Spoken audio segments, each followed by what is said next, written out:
Welcome into Moving the Chains, brought to you by Founders Federal Credit Union. I'm Kevin Thomas alongside Drell Hendricks. We've got a great interview today, a very special guest, a new head coach of the Spring Valley Vikings, Nygel Pearson. Coach, how you doing today? I'm doing good, man. Doing great. Well, we appreciate your time. We know you're busy, so we appreciate you hopping on with us for a little bit. If this is you guys' first time tuning in, check us out on Facebook, Twitter, Instagram, YouTube, etc. at Movin Chains, our website, movinchains.com. That's MOVINCHAINS.com, and our podcast on Apple, Spotify, Google, and more. Coach Pearson was hired in February. He's been the head coach at North Rowan in North Carolina for the past 3 seasons, going 20-12. Prior to that, he spent time at South Carolina State, Catawba College, and Fairfield Central. Coach, let's start there. How's that transition been getting down from North Carolina here into the Columbia area? Man, it was a trying one at first. You know, got hired in February, but I didn't get down here full time until May 1st.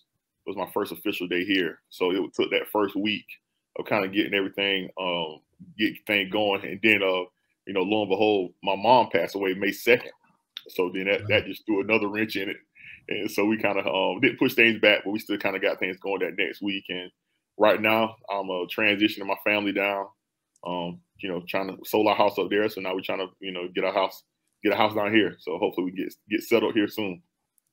Well, Coach, we want to offer our condolences to you and your family. You hate to hear that. So, but moving to your background, Coach, if you don't mind telling the listeners and viewers a little bit about, you know, your playing career and your coaching career, you know, how you took the step to get to this point at Spring Valley. Well, I started. I'm originally from Darlington. Played at Darlington High School, and I attended Mayo High School for Math, Science, and Technology, which is a magnet school. And I played football at Darlington because that was kind of my home school. And then I went to South Carolina State and had a pretty good career there, playing for Coach Pew. And then after that, I got my degree, and I ended up doing my student teaching at Orangeburg Wilkinson High School. And at the time, Reggie Kennedy was the head coach there. And so then Reggie Kennedy left and went to Fairfield Central. And then he offered me a job there once I graduated. So I was there with him for 2 years. And then when Demetrius Davis got the job at Fairfield Central, I replaced Demetrius Davis at South Carolina State. Okay. So we kind of switched spots there. Then I was there for 7 years, started off as tight ends and fullbacks. Then I transitioned to the offensive line, and then eventually became the offensive coordinator there at South Carolina State. Then I moved on to Catawba, where I was the run game coordinator there for 3 years under Curtis Walker at Catawba College. And then decided to see we're going to put some temporary roots down, and took the head coaching job at North Rowan right in the middle of COVID. So I got hired. I got hired as soon as everything got shut down. I got hired. I did my interview on Zoom with the staff there at North Rowan. I met my players for the first time on Zoom. I hopped in the car and rode around to meet them. Did that for a week. Did like 6-7 houses a day, just going around meeting the kids. So that was a crazy time to be a new high school head coach in the middle of COVID. So that's kind of been my arc in my career. So, Coach, you know, we mentioned you were able to get hired in February. Has that helped with kind of getting a staff put together because you kind of maybe had to jump with some other guys? Or are you still waiting on a few spots, or is it all settled out for you now? I'm still waiting. I still need if I can use 2 more, but I really need 1 more for sure. And then maybe we can make it work. But man, it is. I know a lot of coaches probably say this, man. It's hard to find coaches right now, and teachers as well, just the way things are going. But we're still looking, but I was able to retain some guys here and then also bring in some guys as well. I wasn't able to bring any of my staff from North Carolina with me. Those guys were kind of tied to North Carolina. So did get a chance to bring those guys. So we kind of starting new here at Spring Valley. So, Coach, you know, you're starting brand new. You have an offensive background. Are you going to, you know, call plays? I know you said you were a run game coordinator and offensive coordinator. Are you going to call plays on the offensive side? What are you looking to run? And then what are you hoping to implement on the defensive side of the ball? Well, on offense, a guy once told me, if you got a job doing something, why are you going to stop doing that? So I'm going to keep calling. I love it. Yes, sir. So I'm going to keep calling them. I definitely will have someone who will, you know, be my offensive coordinator for some organizational purposes and that kind of thing. But I'll definitely be calling the ball plays. We're going to base out 11 personnel, and we're going to do we're still getting some spread stuff, but we'll definitely be mostly playing with 11 personnel guys and running some gap schemes, some inside zone, and then taking some deep shots. Is kind of what we want to do, and throwing a little quick game in there as well to kind of keep people honest. So that's what we do offensively. Defensively, I was able to hire Kenyatta McCoy from he was a defensive back coach down at Bethune-Cookman. So that was a good get for us, and we're going to be multiple on defense. We're going to bring some pressure, fly around to the ball, and able to play some man and some zone to kind of get after some people. So that's how we're going to be on both sides of the ball. So, Coach, you've been a lot of places, played under some really big names like, Coach Pugh at SC State. Are there any guys in particular that really you think kind of shape the kind of coach that you are today? And maybe are there some guys maybe even at the college and pro level you like to watch now to pick up a couple tips from here and there? Oh, man, great question, man. Playing for Coach Pugh, the basis of how I like to run a program, a lot of that comes from him, my high school coach, Gerald Harrison. A lot of the program building stuff comes from those guys. X and O-wise, being under that Buddy Pugh system, the offense, Joe Blackwell ran the offense there, took a lot from him. And we did a lot of stuff studying what Gus Malzahn did out of when he was at Auburn with the sniffer back and all that kind of stuff. So a lot of bases, what we do kind of comes from that family. I'm not really a true air raid guy at all, but I always enjoy watching Cliff Kingsbury on what he does. Big fan of Matt Canada, the Matt Canada under center motion shifting stuff, and that's a lot of stuff that Sean McVay is doing as well. They're all kind of in that same vein. It's funny that those NFL guys, man, you see so many stuff. Those guys look like some single wing, like wing T type stuff. It's funny how football's so cyclical, right? Everything's come back around. And the NFL is kind of getting back into that kind of stuff too. So definitely Sean McVay, Cliff Kingsbury for the passing game, Matt Canada on the run game stuff that he does. Definitely like to watch some of his old stuff when he was at Pittsburgh. And then I got a chance to play for Tony Elliott when he was at South Carolina State coaching he was at South Carolina State coaching the wide receivers. And some of the stuff that he does when he was at Clemson came from that Gus Malzahn, Chad Morris kind of style of family of stuff as well. So that's kind of where where a lot of my stuff offensively wise come from, with a little tweaks in there as well. But that's kind of the base of what I like to watch and what I kind of like to study right now. Coach, let's talk a little bit about your team. You said you didn't get there till May 1st. Were you able to participate in spring ball at all?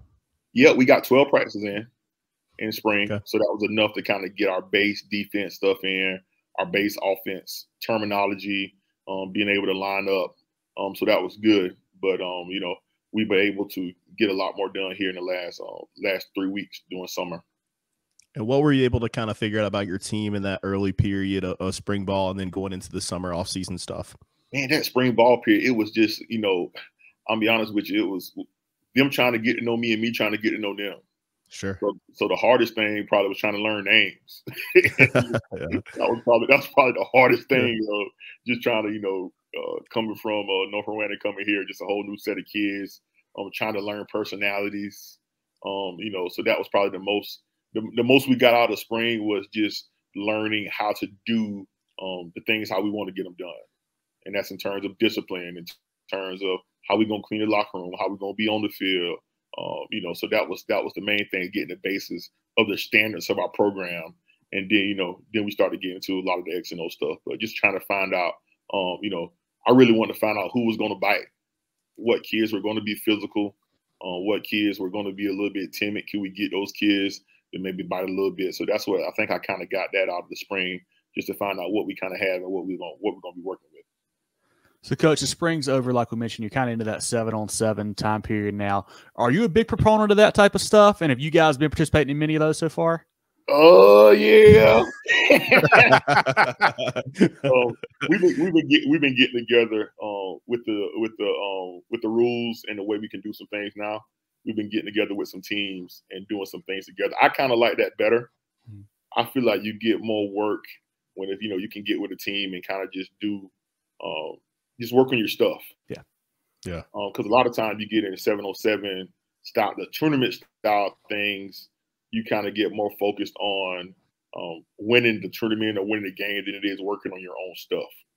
So I think they have their place. I think the tournament style things have their place just in terms of camaraderie and competition and team building. I think that's great. But then there's also a time for just getting some work done, you know, getting together with your buddy who coaches at school, and y'all can kind of spend as much time as you want. You can stop and coach it, correct it, without having to worry about it being in a competition style or being in a team atmosphere. So I think both of those things kind of have their place. This time of the year, the skill guys get all the love. You doing anything for the linemen, like any camps or anything like that? I know you're a former OL and OL coach, so we got to show those guys some love, right? We're gonna take care of those guys. So whenever we go on those 707, we do deals. We always gonna take those old linemen so they can get some work with and it's always good to go against some other guys. You know, because I mean, it just goes. What I've learned is that the summer gets so monotonous of like routine, lift, you know, practice, lift, practice, lift, practice. So it's always good to get on a bus and go to another school and just to see a different color jersey. So whenever we get a chance, we definitely put those old linemen on the bus and take those guys with us to get some work when we go different places as well. So, Coach, obviously you're still kind of getting to know your guys a little bit here and there, but who are some special players you've identified that we should be on the lookout for here in the next season? And our quarterback, Aiden Jones, he's a solid football player for us. We're gonna be looking for him. We're gonna probably go as far as he takes us on offense. We got some great bunch of D linemen that we feel real good about. Jonas, KJ, Caleb, and those guys up front are real good for us. And then we got Devin Crumpton in the secondary, who's gonna be a solid football player for us as well. Along with Will Smith, those guys in the secondary. Then David Alford at linebacker. He's gonna be one of our leaders on defense in terms of getting those guys line up as well. And then up front, we got Alan Hartwell returning for us. We got Sir Stokes who's returning, got some playing time well, and we got Robert McGriff, and Joel Amos. So we feel real good about those guys up front. Just got to get them to to get real comfortable in what we asking those guys to do, which may be a little bit different than what they've done before. So that's the challenge right now. Coach, it's a big transition. We did a little research, looking at North Rowan. The enrollment numbers were kind of small for your school there. But you're doing some research. We got to be prepared. That's part of it. So you had a smaller enrollment there at that school, and then you go to Spring Valley, which is 5A, highest classification in South Carolina. What's been the biggest adjustment, in the period of, coaching there to coaching at Spring Valley? The biggest adjustment has been just the amount, we talk about the amount of kids. And managing the amount of kids in terms of varsity, JV, B team, having those kind of kids, but coming from spending some time in college, seeing how we were able to operate programs, I'm kind of trying to implement a lot of those things here to help it run a little bit better. So you're talking about going from managing, 50, 60 kids to now having, 115 kids, 110 kids in a program top to bottom, which we hopefully get that number up. Just to turn, I told my AD I want to run out of helmets. That's my goal. My goal is to not have enough helmets. And once we get there, I think we'll be cooking with grease. But that has been an adjustment. And one of the good adjustments, one of the good things is that coming from a place like North Rowan, it was difficult to get guys in like preferred classes in terms of like weightlifting because there weren't a lot of things offered. But here in Spring Valley, we're able to do certain things with our kids and our scheduling because there's so many different class offerings and teachers that teach different subjects. So we're able to, that's been one of the positives about being in a place like that here, that you're able to do those kind of things to help kids. Because we all know that you got to, your wife hate to hear this, but football's turned into a 12-month deal, Yeah. So you got to be able to kind of navigate those waters. So a place like Spring Valley, different from North Rowan, we're able to navigate that part of it a little bit easier in terms of scheduling. So, Coach, how hands-on do you like to be with some of the younger programs? Are you going to be the head coach of the JV and the freshman program, or do you kind of just oversee a little bit, or how hands-on do you get with some of those younger guys? I'm with we right now we have our B team guys coming, and we do alternate offensive and defensive days, and I'm coaching the offense now on the B team. Mm-hmm. So on the days that we do offense with the B team, so I'm going to be very involved on all levels. Our varsity staff is going to coach our JV guys. Right now, like we said, our varsity guys coach our B teams every other day, offense, defense, they flip. So we are very, those guys are our future. Yep. So we're gonna invest just as much time in those guys to kind of get those guys ready to have some basis of football in terms when they get to JV and once they get to varsity. So now I'm very hands-on in terms of those sub-varsity programs. So, Coach, you were at the collegiate level with South Carolina State and Catawba. You know, how did you know that you wanted to go back to the high school game, and how important was it to come back to South Carolina and coach here? And it was just, you know, and what I've learned is the time is the same pretty much, but it's just different times of the year, right? So in college, I'm gone in January 2 or 3 nights a week recruiting, right? Yeah. In January and December. And then in May, doing spring recruiting, I'm going maybe 4 nights a week, right? But now in high school, the majority of our time, we do a lot of stuff during the summer, but I'm able to go home at night. So that was one of the main things that kind of made me want to get back into the high school. This is where I started from. And I always tell coach all the time, I'm a high school guy that happened to coach college football. I love high school sports. When I was recruiting a kid and he played another sport, I always went to games. I just always enjoyed what high school football did for kids. So that was one of the main things. And also for my family, have two kids, able to spend more time with them and be around them a lot as well. So that was one of the main reasons that kind of made me come back to the high school game. Just always admire those guys, going and stopping in and talking ball. You know, we college guys think we knew everything, man, but I can always take a notebook with me and stop and talk ball with guys. Mark Barnes, when he was at Sumter, we'd always sit and talk ball. Coach Hickman now, who's in Brunswick down in North Carolina. He's at Anderson now, but we always talk ball. So always have my coaches I like to have my last stop of the days with. I know those guys can want to sit around and talk some ball with. So that was I always kept my foot in it just to kind of, you know, get a good feel for if the situation ever brought itself up. But definitely come back to South Carolina. I tell them all the time, like, the word was that Spring Valley hired that North Carolina guy. No. Spring Valley hired a South Carolina guy. I'm South Carolina through and through, and recruited South Carolina my whole time. So I love the high school football here in South Carolina and wanting to get a chance to get back here and raise my family in South Carolina and also coach some high school football here.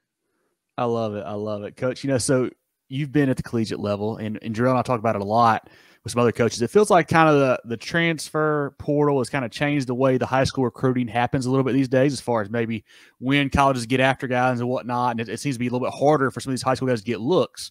How important is it you having some of these relationships with some of these college guys to help get your guys in front of the right people to get them a chance at the next level?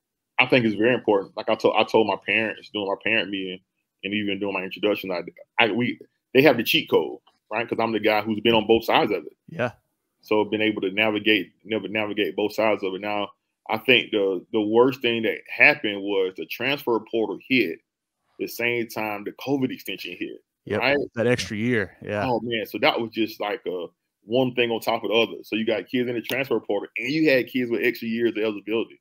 So it just wasn't a good time for both of those things to hit at the same time for a high school kid. And I think what it hurts is, like, let's be honest, right? The top 300 kids in the country, everybody knows who those kids are, and they're all going to have homes, right? I think that's pretty.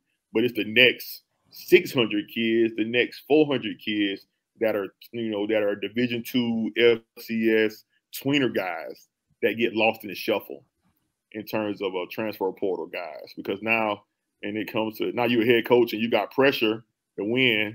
Are you going to go take the 18-year-old kid with no college experience? Or are you going to try to find a kid that can help you win right now to keep your job? So you got all that coming into play too, in terms of how colleges are recruiting and how they're trying to build and manage their roster. All the guys I talk about and all the guys, our college coaches I talk to now, they talk about how tough it is to manage a roster because you don't know. It's almost like one of the guys said, it's like coaching junior college football.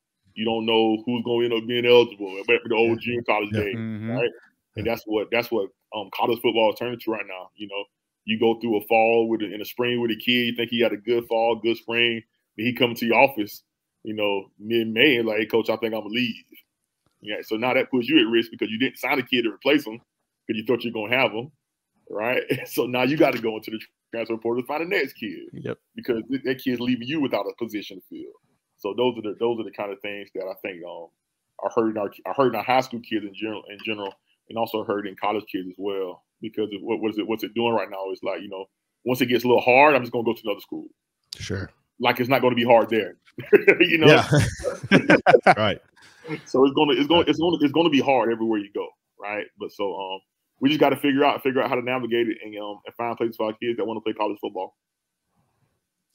Coach, you mentioned having to dispel those rumors of being a North Carolina guy coming to Spring Valley, but you're following, you know, Coach Bacon, who was tenured there, you know, 8 seasons plus, offensive coordinator before that. You know, how has the community embraced you? How have you, you know, tried to fit in best and, you know, build those relationships with the players and the community?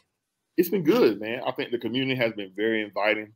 You know, there's a lot of one of the great things about Spring Valley is kind of one of the older schools in the Columbia area.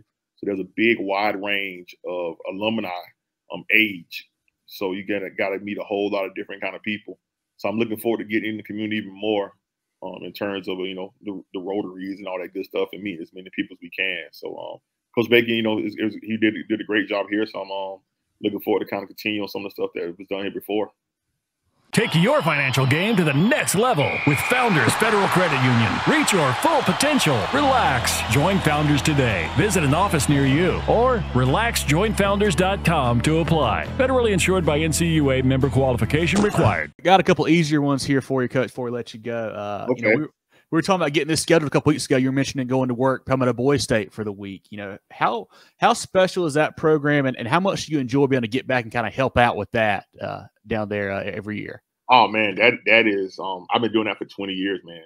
And what we do down there in terms of getting 900 to 1,000 boys for a week and kind of teaching them some leadership, changing their lives. We kind of say let one week begin the rest of your life, and what we do with those kids in terms of that mock government. That's pretty special to me. That, you know, I know that the summer is kind of big for what we do, but I'll take a week to go do that and trust my staff to be here with those guys. So that is some of my best friends have come from that program, who I work with.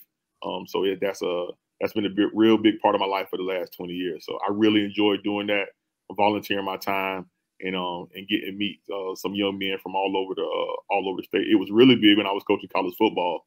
Because I got to meet some guys, there who are also good students and some good football players. Like Kelly Bryant was there one summer, and we had a couple guys. What's the Bryce, McGowan? Those guys came through there. Yeah.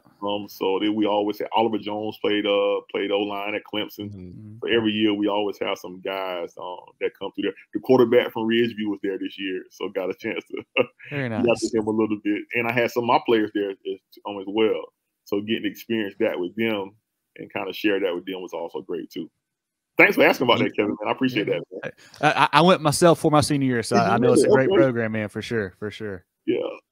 Yeah, same for me. 06, I think it was back in the day. So, yeah, both. Okay, so in 2006, I was a counselor then. Okay. In 2006. And where'd you go, Kevin? I would have been 2008. Yeah. I think I was doing party stuff then. I may have been like a nationalist or federalist guy back then. Okay. But yeah, I ran my whole gamut of things I've been doing down there. So it's a great time. I'm glad you guys are Boy State alums, man. Yeah. Had to get that question in there, man. We go. There we go. That's great. Yes. Yeah, that's great. One of the best weeks of my life. So, Coach, I got to ask you. This is a staple for us. It's about restaurants. So you've been in the Midlands long enough, and you recruited there. So I'm not going to give you a pass. I need some restaurants, you know, in the Midlands, some of your favorites, and I also need one back home in Darlington too. All right. So let me give you. I got to give you some background information. Okay. All right. So my parents said we've owned a restaurant, a fish market in Darlington for the last like 30 years. Okay. No, take that back. 37 years. Okay. We've had a restaurant. So I'm kind of a snob in terms of restaurants now. So I'm gonna preface with that. Okay. Now I'm taking notes. In Columbia, since I've been back, I was always a big fan of Blue Marlin. Okay. Yeah. Downtown Columbia in the Vista. I proposed to my wife at the cupcake shop right across the street from Blue Marlin. Cool. So that was always a staple for me. Hudson's Barbecue, when there was the one that was over there off of Bauer Parkway, that burned down, but the one in Lexington, which is a little bit, out a little bit, but that's always been been a good deal. Then Little Pigs. Little Pigs Oh, here yeah. is always a nice go-to buffet style. And that's what I missed when I was in North Carolina, man. They didn't have, I'm a big dude, man. I like a little buffet. They didn't have the barbecue buffet did not exist in North Carolina for some reason. It was kind of crazy. It's a shame. So that was always kind of my go-tos here when I'm being in Columbia. I'm trying to see where else. Blue Marlin. Oh, me and wife, we love to hit the Rio's Brazilian Steakhouse. I know that's kind of a chain, but it's kind of always like to hit that as well. But that's kind of been my Columbia deals. Now, talking about Darlington, I got to be partial to Bay Island Seafood in Darlington. Okay, that's my parents' restaurant. Get you some fried croakers, some fried spots, some whiting, little coleslaw, little hush puppy, little French fries, and hey, talk to me. Talk to me. That's right. I'm in it. That's all you right now. Yes, sir. Yes, sir. We'll get you going there now. Now, when I was coaching at Catawba in South Carolina State, I got a chance. But at Catawba, I recruited basically from like Wilmington all the way down to Hilton Head. So I had like all of the I-95, all the 20 from Florence. So I always plan my recruiting day about where I was going to eat lunch and dinner. I love that. Love that. Smart man. Man. Oh yeah. So like when I was recruiting Charleston, my last stop was always James Island, and I would do roadside seafood over there. Okay. And then my next day I was always in Wando, and there was a hot dog spot I would get out there, Atomic Dogs or something like that out there. Okay. And then and then you had Page's Oka Grill out there too. Yep. Oh yeah, Page is solid. And the wreck, I would hit the wreck. I would alternate those out there. So that was always my deals, man. I always like a good hot. I like a good hot dog. Okay. So we got Jimmy's Mart right here down the street from Spring Valley, and everybody told me that's been a good hot dog. So I enjoy that. But I always had to find me a good hot dog on the road and some good seafood or a good steak while I was on the road recruiting. So. Chuck's down in Myrtle Beach was always a spot for me. Chuck's. Okay. I would hit Chuck's and get me a steak. Shoot, yeah, man. You talking my language now, man. I'm a foodie. I'm kind of a snob, man. I love it. I'm over here taking detailed notes. Yeah. Where you from, Jarrell? Where you from? I'm from Greenville originally, but I like to travel all around the state. So, and I got family in Columbia, so I've hit Blue Marlin, Little Pigs, Rios. I've hit those, so I can check those off. Where you from, Kevin? I'm from Marion, South Carolina. Ooh, yeah. So I was going to ask you. I know you mentioned you mentioned some barbecue spots. Maybe what's some of your favorites here around the state? I mean, I tell you what, Jarrell knows I got two of mine that are very, very near and dear to me. So I'm hoping you list them. But I want to hear what you say. I know. I think I know one that you're going to say. Okay. What's my spot off of the highway and ladder? Schuler's. That's it. I knew you were going to go Schuler's. Love it. Schuler's is good. I knew you were going Schuler's. Schuler's buffet, right? Yep. Oh, yes. They got the buffet. Okay. And the fried chicken is good as the barbecue. Schuler's. All right, now, okay, Schuler's, but let's go barbecue buffets. Okay. We'll do barbecue buffets, okay, in South Carolina. That I've been, okay. Now, Rogers Barbecue in Florence. Okay. Now, you got Rogers Barbecue in Florence, and you also got Woodside Barbecue in Florence. Both good barbecue buffets. We already talked about Little Pigs. Now you got to go Duke's in Orangeburg. Yep. Okay? The one on Whitman Street. Okay, there's two different ones, but the one on Whitman Street is the one. Schuler's, we hit Schuler's already. I'm trying to see. Then we talked about what did I say earlier? My spot that used to be on Harbison. Hudson's. Yep. Talked about Hudson. So all those. I like a nice solid barbecue buffet. Okay. Gotta have good size. Yep. All right. You can't just, you major in the barbecue, which is great, but you gotta have some good size. And every now and then when they drop a little dab of seafood on the buffet too, gotta make it go too. I like that. No, in Hartsville, you got what's my spot in Hartsville? Right there by the railroad track. I'll think of it in a minute. But it's a good one. It's a good one too in Hartsville. I can't think of it right now. But that's a good one as well. So yeah, barbecue buffets, I'm in. Sign me up. I love it. I love it. All right, Coach. Well, finally, we got to ask you, we're going to circle this thing back in and close it up. What are some of your goals for the 2023 season? Man, I just want to be able to be competitive, and whatever that looks like for us, being competitive in our football games, and not knowing that what's coming out of those games, if we're successful, what we did to be successful, and if we were not successful, knowing what we need to do to get over the hump. Right. So being right there, yes, we want to win games. I think everybody knows that, but just being able to understand what we did to win the games that we did win, and the games that we were competitive in that we may have came up short, what do we need to do different next time moving forward to make sure that we can still competitive and even win those games in the future. So that's my goal from this year, and just kind of get a chance to build. I know, and the buzzword is culture. Everybody want to talk about culture, right? But just want to be able to build a program to what we want it to look like here at Spring Valley, and the staff that we have here, what we want our young men to be like on and off the field. So those are my goals for the year. Well, this has been great. Definitely all of our followers go check out Coach Pearson and the Vikings program on Twitter and Facebook. They do a great job posting highlights and updates. And definitely check them out on social media. Like I mentioned, follow us on Facebook, Twitter, Instagram, YouTube, etc. at Movin Chains, movinchains.com. Podcast on Apple, Spotify, Google, and more. Moving the Change brought to you by Founders Federal Credit Union. Joe, anything else for Coach Pearson before we let him go today? Westwood Barbecue, that's it. Westwood in Hartsville, that's it. Put it on the list right now. I got it. We got Westwood. Westwood Barbecue. Yes. Well, for me, Coach, I just want to say congratulations, on the opportunity for you there at Spring Valley. Welcome back home, to South Carolina for you and your family. That is outstanding. Looking forward to what you can do for that Viking program going forward.